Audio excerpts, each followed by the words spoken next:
The Silent Hunter, the Craven Dominion patrol ship Shadowclaw, glided through the outer rim of the Nexus system like a predator stalking its territory. Its sleek hull, covered in energy-absorbing panels, made it nearly invisible to most detection systems. The ship had been the pride of the Dominion fleet for 12 cycles, never once failing in its mission to secure their borders against intrusion. Admiral Thexus stood at the command center, his 6 arms folded behind his elongated torso. His species, the Cravens, had evolved on a high-gravity world, making them physically imposing even in the reduced gravity of space. Their exoskeletons gleamed under the bridge's amber lighting, and their compound eyes could process information from multiple angles simultaneously. It was this biological advantage that made them excellent tacticians and feared warriors throughout the known galaxy.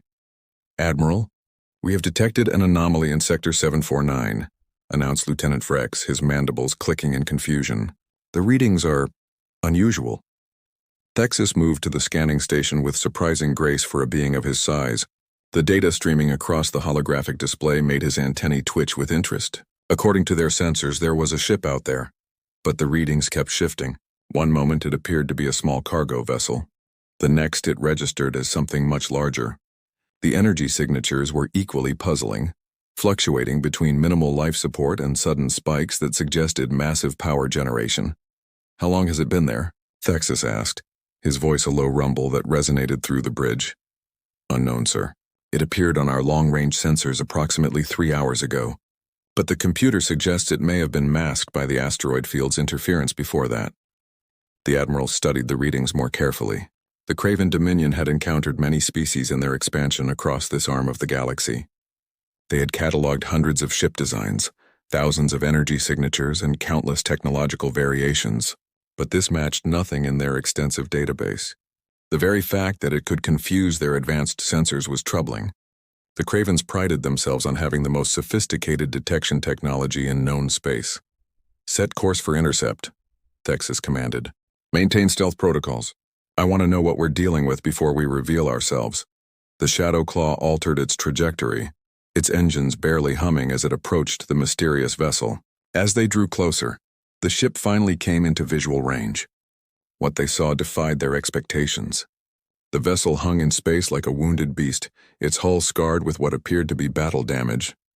Long gashes ran along its sides, and several sections seemed to be venting atmosphere. It was roughly cylindrical, about 400 meters in length, with unusual protrusions that didn't match any known weapon systems or sensor arrays. "Magnify Section 37, Thexus ordered, pointing at a particularly strange area of the hull. The image zoomed in, revealing what looked like organic growth patterns etched into the metal. They resembled the root systems of plants or perhaps neural pathways. Strange symbols were inscribed along these patterns, written in a script that their translation systems couldn't decipher. "Life signs?" the Admiral asked. "Scattered and weak, sir. The readings suggest approximately 40 biological entities, but they're strange. The signals keep appearing and disappearing, as if the beings are phasing in and out of our detection range." Lieutenant Vrex pulled up additional data. "The hull composition is unlike anything in our records. It appears to be a composite of traditional metals and something else. Our scanners can't fully penetrate it. We're only reading about 30% of the ship's interior." This concerned Thexus greatly. The Craven scanning technology could normally penetrate even the densest armor plating. Whatever this ship was made of, it was either incredibly advanced or incredibly primitive in a way they hadn't encountered before. "Any response to our presence?" he asked. "Negative, sir. No active scans, no weapon systems powering up, no communication attempts. For all intents and purposes, it appears to be a derelict." Admiral Thexus considered his options. Protocol dictated that any unknown vessel in Dominion space should be investigated and, if necessary, neutralized. But something about this ship made him cautious. In his 40 cycles of service, he had learned to trust his instincts, and right now, they were telling him this was no ordinary derelict. "Prepare a boarding party," he finally decided. "Full combat protocols. I want our best warriors and our most experienced tech specialists. If this is some kind of trap, we'll be ready for it." The boarding team assembled in the Shadowclaw's deployment bay within minutes. Commander Zelix, a veteran of countless boarding actions, led the group of 12 Craven warriors. Each wore powered armor that enhanced their already formidable strength, and carried plasma weapons capable of cutting through most known materials. Their armor's sensors were calibrated to detect any threat, from biological to technological. Remember, Zelix addressed his team. We don't know what we're walking into. This could be a first contact situation, or it could be a derelict filled with dangerous technology. Stay alert, stay together, and follow protocols. The boarding pods launched from the Shadow Claw, crossing the void between the ships in moments. As they approached the mysterious vessel, their sensors began picking up more details. The hull wasn't just scarred. It seemed to have been deliberately designed to look damaged. What appeared to be battle damage from a distance looked more like intentional modifications up close. The pods attached to the hull with magnetic clamps and cutting tools began their work. The metal was surprisingly resistant, taking twice as long as expected to breach. When they finally broke through, they found themselves in a dimly lit corridor. Emergency lighting cast long shadows and a thin mist hung in the air. "Atmosphere is breathable," reported one of the tech specialists. "Oxygen-nitrogen mix, similar to most spacefaring species requirements." Commander Zelix led the way, his weapon raised and ready. The corridor was wider than those on Craven ships, with a ceiling that arched overhead. The walls were covered in the same strange patterns they had seen on the hull, but here they seemed to pulse with a faint light, as if something was flowing through them.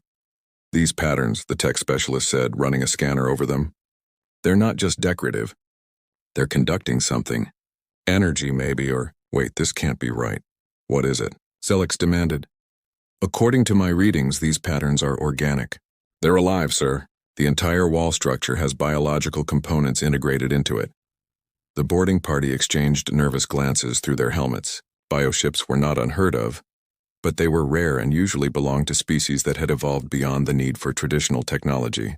If this was a bioship, it represented a level of advancement they hadn't expected. They continued deeper into the vessel, passing through corridors that seemed to curve and twist in ways that defied the ship's external structure. Doors opened before them without any visible control mechanisms, as if the ship knew they were coming. The life sign readings on their scanners continued to fluctuate wildly, sometimes showing beings all around them, sometimes showing nothing at all. "Commander," one of the warriors called out, "you need to see this." Zelix moved to where the warrior was standing. They had found what appeared to be a control room, but it was unlike any they had seen before. Instead of consoles and screens, the room was filled with what looked like organic pods, each one pulsing with that same faint light. Tendrils of the wall patterns connected each pod to the others and to the walls, creating a web of living circuitry. "Is this their bridge?" Zelix wondered aloud. Before anyone could answer, the lights in the room suddenly blazed to life. The boarding party raised their weapons, searching for threats, but saw nothing. Then a voice echoed through the chamber, speaking in perfect Craven. "Welcome aboard the USS Persistence. I am the ship, and the ship is me. You have walked into our domain, and now you will learn why humanity has survived where others have fallen." The pods around the room began to open, but instead of crew members emerging, the pods seemed to merge with the floor, transforming the entire room around them.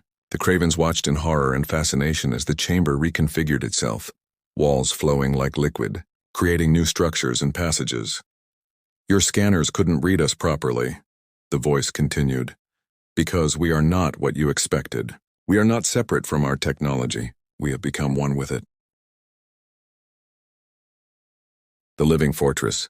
The transformation of the chamber continued as the Craven boarding party stood frozen in a mixture of awe and terror.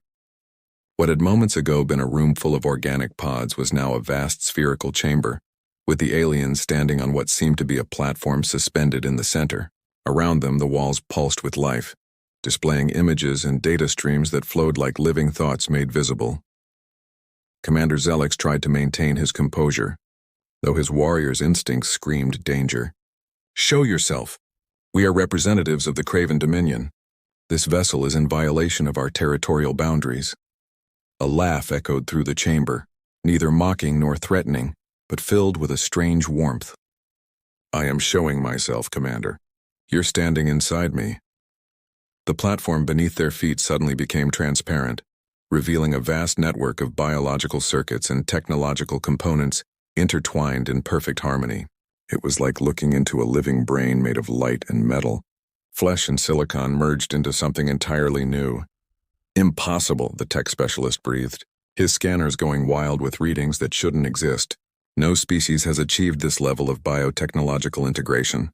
Humans have, the voice replied. My name is Captain Marcus Rodriguez, or at least it was. Now I am the USS Persistence, and the Persistence is me. A section of the wall began to shift and change, forming into a vaguely humanoid shape. It wasn't quite solid, more like a three-dimensional projection made of the same flowing patterns that covered the walls. The figure had the general shape of a human but was composed entirely of the ship's living tissue. 3 years ago, the figure explained, my crew and I were dying. Our ship was crippled in a battle with a species that no longer exists. We were drifting in deep space, life support failing, no hope of rescue. That's when we made a choice that your empire, with all its strength and conquest, could never understand. The walls around them began displaying images, memories pulled from some vast organic database. They showed a traditional human warship, heavily damaged with crew members working desperately to survive. Then the images shifted, showing the crew connecting themselves to strange devices, their bodies beginning to merge with the ship's systems. We chose to evolve, Rodriguez continued, not through millions of years of natural selection, but through an act of will. Human science had developed the technology to merge organic and synthetic systems, but no one had ever taken it this far. We didn't just interface with our ship. We became it. Commander Zelix found his voice. You're saying you sacrificed your crew, turned them into this? Sacrifice? The figure tilted its head in a remarkably human gesture. No, Commander. We transformed. Every member of my crew is still here, still conscious, still themselves. But now we are also more. Watch. The chamber walls suddenly became transparent, offering a view into other sections of the ship. The Cravens gasped as they saw human figures emerging from the walls themselves, stepping out as if the barrier between flesh and metal meant nothing. These weren't holographs or projections, but actual humans who had somehow been existing within the ship's structure. A woman materialized near them, her body solidifying from the same flowing patterns. She wore what looked like a uniform, but it too seemed to be part of her, growing from her skin rather than worn over it. I'm Lieutenant Commander Sarah Park, she said with a smile. I manage the weapon systems, or rather I am the weapon systems. Would you like a demonstration? Before Zelix could respond, the entire ship shuddered, not with damage or strain, but like a living thing stretching after a long sleep. Through the transparent walls, they could see weapon ports opening along the ship's hull, but these weren't conventional weapons. They were organic structures that grew from the ship's body, each one unique, each one impossible by conventional engineering standards. Your ship, the Shadowclaw, is currently being targeted by 47 different weapon systems, Park said conversationally. Each one is adapted specifically to counter your shields, your armor, your countermeasures.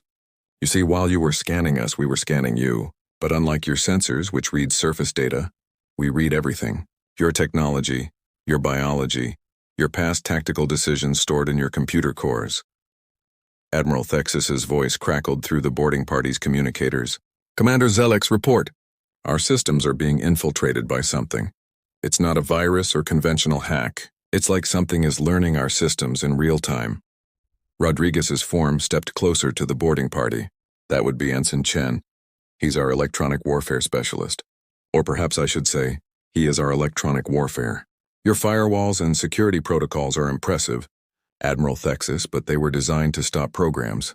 Not a living consciousness that can adapt faster than your systems can respond. The tech specialist in Zelix's team was frantically working his scanner.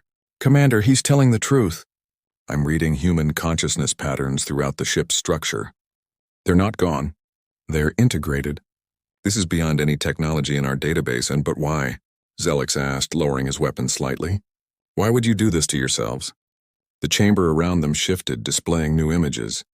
These showed various alien species, many the Cravens recognized as conquered races of their empire, others unknown. But in each image, humans were present, sometimes fighting, sometimes helping, always adapting. Because, Rodriguez said, humanity learned something important in our first century of space travel. We're not the strongest species, not the smartest, not the most advanced, but we are the most adaptable. When we meet a challenge we can't overcome, we don't just build better tools, we become better. Park added, Your empire conquers through strength and fear. You scan a species, find their weaknesses, and exploit them. It's efficient, but it's also limited. You can only conquer what you can understand, and you can only understand what fits into your existing paradigms. The walls showed more images, this time of human colonies and ships throughout the galaxy. Each one was different, adapted to its environment in ways that seemed impossible. Ships that could survive in the corona of stars, colonies that thrived in the void between galaxies, humans who had modified themselves to live in conditions that would kill any other known species. We don't conquer, Rodriguez explained. We adapt, we integrate, we become. When you scanned us, you saw a damaged ship with weak life signs because that's what we wanted you to see. Your sensors can only detect what they're programmed to detect. But we're something new, something your empire has never encountered. Zelix's mind raced. If what they were saying was true, the implications were staggering. The Craven Dominion's entire military doctrine was based on superior technology and the ability to analyze and exploit enemy weaknesses. But how did you fight an enemy that could become anything, that could adapt faster than you could attack? What do you want from us? He asked finally. Rodriguez's form seemed to smile. We want you to understand something, Commander. Humanity isn't interested in conquering your empire. We're not interested in destroying you or subjugating you. But we will defend ourselves and we will protect those who cannot protect themselves. The images on the walls changed again, showing Craven forces attacking a small colony of beings the boarding party didn't recognize. Then the images showed human ships arriving. Not the traditional vessels the Cravens knew, but ships like the Persistence, living weapons that adapted to every attack, countered every strategy. Your empire has grown through fear, Park said, but fear only works on those who have something to lose. We've already given up our original forms, merged with our technology, become something new. What could you possibly threaten us with that's worse than what we've already chosen? The chamber began to shift again, and the boarding party found themselves being gently but firmly moved toward the exit. The walls formed a corridor leading back to their breach point. Go back to your empire, Rodriguez said, his voice now coming from all around them. Tell them what you've seen here. Tell them that humanity has evolved and we're not alone. Every human ship you encounter might be like us, might be something else entirely. You'll never know until it's too late. As they reached their boarding pods, Zelix turned back. This isn't over. The Dominion doesn't accept threats. It's not a threat, Commander, Rodriguez replied. It's evolution. Your empire can either adapt to this new reality or be left behind. The choice is yours. The boarding party returned to the Shadowclaw in silence, each member processing what they had witnessed. As their pods detached from the Persistence, the human ship began to change. Its hull rippled and flowed, the battle damage disappearing, revealing a sleek organic design that looked more grown than built. Weapon systems that shouldn't exist according to physics emerged and retracted like breathing. Admiral Thexus stood at the bridge, watching the transformation with his compound eyes, taking in every detail. The tech specialist's report was already spreading through the Dominion's network, causing ripples of disbelief and fear among the military hierarchy. Sir, Lieutenant Vreck said quietly, what are your orders? Should we engage? Thexus was silent for a long moment. In 40 cycles of service, he had never encountered anything like this. The Persistence hadn't threatened them directly, hadn't fired a single shot, but the demonstration of capability was clear. If humanity had truly achieved this level of biotechnological integration, if they could adapt and evolve at will, then the Craven Dominion faced a paradigm shift in the balance of power. No, he said finally. We return to base. The High Council needs to know about this. The galaxy has changed today, Lieutenant. We just don't know how much yet. As the Shadowclaw turned to leave, a final message came through their communication systems. It wasn't sent through normal channels, but seemed to grow from their own communication network, as if the ship's systems had spontaneously generated it. Admiral Thexus, Rodriguez's voice said, we'll be watching, not as enemies, but as a reminder that evolution doesn't stop. It never has. The question is whether your empire will evolve with the galaxy or try to hold it back. Choose wisely. The message faded, leaving only normal system noise. The Persistence hung in space for a moment longer, then simply vanished. Not with a flash of faster-than-light travel, not with a cloaking device, but as if it had never been there at all. The only evidence of its existence was the sensor logs and the testimonies of 12 shaken Craven warriors. In the days that followed, reports began coming in from across the galaxy. Human ships that behaved impossibly, colonies that thrived where they shouldn't exist, humans who had become something more than human. The Craven Dominion found itself facing a new kind of challenge, one that couldn't be met with force alone. The age of simple conquest was ending. The age of evolution had begun, and humanity, the species that many had dismissed as newcomers to the galactic stage, had just revealed that they had been playing an entirely different game all along. The USS Persistence drifted through dimensions that normal ships couldn't perceive. Its consciousness spread across space and time. Marcus Rodriguez and his crew had become something unprecedented, a fusion of human will and unlimited potential. They were no longer bound by the limitations of flesh or metal, but existed as living proof that humanity's greatest strength had always been its ability to change, to adapt, to become whatever was necessary to survive and thrive. And across the galaxy, other human ships like the Persistence waited and watched, ready to defend, ready to adapt, ready to show the universe that humanity's journey among the stars had only just begun.